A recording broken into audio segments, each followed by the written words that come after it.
Welcome to Magical Women's new series, The Winner's Circle, a series of episodes dedicated to magical women who have been recognized in the industry and awarded for their stellar creativity and performances.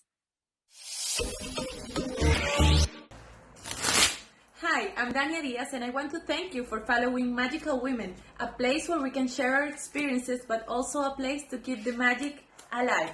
See you very soon. One of the questions was from a fellow female magician, and she was asking, could you give advice to a female magician that's pretty good at her career, but wants to take it further? Look for some exposure. There are many possibilities for you to show your magic, to get to producers, to get to managers or agencies, or, TV shows, Magic Congress. Those for me were like main points, Right. And the more magic you do, the more people are going to watch you. So also I do magic for everyone, like I got into a restaurant and I saw a group of people and I was like, pick a card. And maybe in that group, there's a big, like producer and he saw you. And that's how I got to do my show here in Madrid. I was in a bar and I was doing magic, and one person saw me, and this person had a theater, and he said to me, do you have a show? And I was like, yes, I have a show. And he said, I want you in my theater. And I was like, okay, you never know who's watching you. So do magic everywhere, because there's going to be one person that's going to love your magic, gonna want to hire you. But if you want to go like bigger, there are many magic congress where you can do a stage routine or compete in close-up. It depends on what you do, mentalism. And in those congress, in those competitions, there are many people looking for talent for festivals or for TV shows. You never know. So the more you show your magic to the world, the more possibilities for you to have those opportunities. No, it's fabulous advice. And also social media is important. Post your magic. Yeah, show who you are, show cool tricks. Yeah. Something that, because with one video can travel the whole world. Can you tell the viewers how you've adapted your shows and how it's working? Because you are actually working. Yes, thankfully we can work. Okay, we have a reduced audience because we need to have social distancing, all wearing masks. I use a clear mask. And well, I do close-up magic. I have a big table and I have a person, if I have a volunteer next to me and the other person here, we use sanitizers before and after. And yes, just the social distancing, the mask, the sanitizer, and then we can play. We can do magic, we can laugh.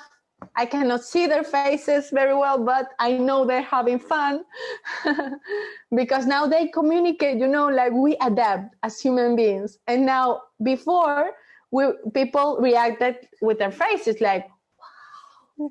And now they communicate more with their sounds. So you can hear the wow, or no, you can hear them. So other senses are activated when I'm performing, because that's the way that I can know that they are feeling what I do. Are you enjoying this talk? Take a second to subscribe and hit the notifications bell so you'll be up to date with our next uploads. Do you find, Dania, that they're more responsive because people are so desperate for entertainment and to laugh? They are so thankful that we're still out there doing shows, because we are living such a stressful situation that everyone needs to forget about that for a while. And I'm very thankful that I can perform. Yeah, you were born in Venezuela. Yeah. So your mother tongue is Spanish, but when did you learn English? Well, this was actually thanks to my mom. Since I was little, she took us to a lot of English courses. I had an English teacher since I was little, And also, I love listening to music in English, to watching movies in English. Watching Friends also helped. The TV series that helped a lot because I watched it over and over and over.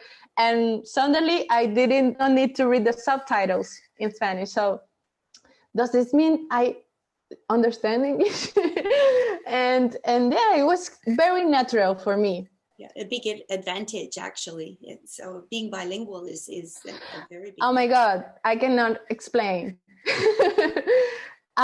It has opened for me so many opportunities that if I did not know how to speak English, I wouldn't have, you know? Like also you get to meet so many people, wonderful people from all parts of the world, because, you know, it's an international language that most people know. So yes, for me, English has been a big key that has opened many doors for me. Brava. Is there anything that you would like to see change in magic? Obviously, I would love to see more women. You know, there are many books written by men. Yes. I want more books written by women. I would love for women to write about magic for female magicians, you know, the outfits, where to put our pockets, you know, everything that we cannot use from other books that were written by men. I would love to see more magic books written by women. There are some women that don't like to be called a female magician or women in magic. They want to be just magicians, and I respect that. Yeah. But I also think that we are women and we have to deal with being women. And so sometimes, you know, you have to adapt, you know, because you are a woman. You know? We have to adapt. We have been adapting. But people don't know that. And yes, we are magicians, but we have our own style. We are not going to wear loosey outfits, you know, or a big jacket because it's not our style. You know, so we have to adapt. So yeah, I think that's very important that we have our own book with all those tips. Being Venezuelan, has that presented any problems or challenges in your career as far as travel or as far as connections? A lot. many obstacles. As a Venezuelan, as an immigrant, to enter a country, to get out of a country. I have been searched, you know, like when you get to an airport and they search you and they say, what do you do? Come here. And they take you to a room and they ask you a bunch of questions. I have done that so many times that I cannot count. They take my suitcase and they open it. And then I'm a magician. And they are like, what is this? So yes, being Venezuelan, being an artist, it has been very difficult. But also when I was in the TV show in Got Talent Spain, I had like a political refugee, so I wasn't able to get out of Spain. I had to stay here. So all the opportunities that came from other countries, like, hi, Dania, we want you to do a tour in Latin America. We want you to come to the US and to do this show. And I was like, I can't, because I can't get out of the country for a paper, you know.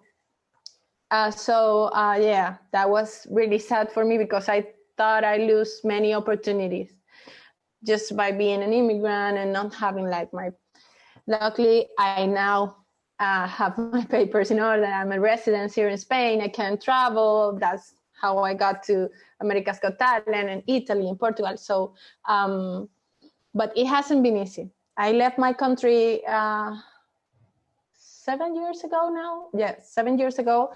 And each country I have been, there's always a problem, you know, with papers or, well, something you get used to. This was fabulous. Thank you so much. You're just charming and sincere and real. And what you are with your magic is what you are when you interview in person. And it's a beautiful thing. You're awesome. And I'm very happy that we meet, and I'm very happy for this interview. If you enjoyed this chat as much as I did, and you haven't already subscribed and hit the notifications bell, please do so. Oh, and don't forget to comment. We love to hear from you and to receive feedback so we can grow and improve our Magical Women channel and project.